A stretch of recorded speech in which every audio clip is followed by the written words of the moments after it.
देर पहले हमने क्या किया, एक स्टूडेंट का क्लास हमने बनाया।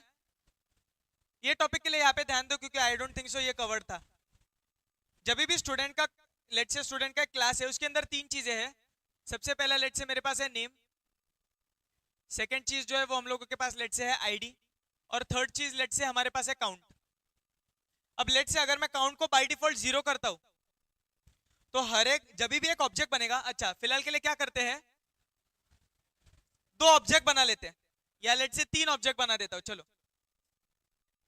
तो हर एक के पास अपना खुद का नेम रहेगा, हर एक एन लिख देता हूं, हर एक के पास खुद का आईडी रहेगा, राइट, और हर एक के पास काउंट रहेगा, और काउंट का वैल्यू कितना रहेगा, 0। सेम चीज यहां पे भी होगा, यहां पे भी होगा।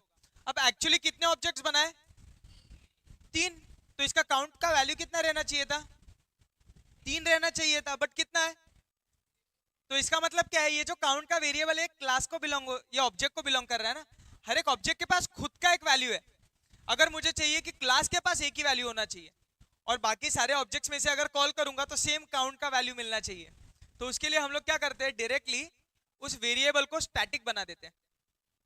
समझा अभी? सो अभी लेट से इस कोड के अंदर मैंने ऐसा लिख दिया इंट स्टैटिक काउंट 0, तो अब जब भी मैं बोलूंगा स्टूडेंट डॉट काउंट तो मुझे इसका वैल्यू मिलेगा। अब अगर इसको बढ़ाना है सिंपल, तो कंस्ट्रक्टर के अंदर लिख दूंगा count plus plus, simple. I hope अभी ये समझ गया होगा, क्लियर है सबको? ठीक है, जब भी हम लोग ये कंसेप्ट यूज करेंगे तभी और एक बार मैं रिवाइज कर दूंगा, तो कुछ टेंशन मत लो अगर एट दिस पॉइंट समझा नहीं है तो। अच्छा, अब मुझे एक चीज बताओ, अगर किसी मेथड के आगे लिखूंगा तो क्या होगा, अगर मेथड के आगे स्टैटिक लिख दूंगा तो क्या होगा, अगर मैं किसी मेथड के आगे स्टैटिक लिख दूंगा तो क्या होगा, क्या होगा,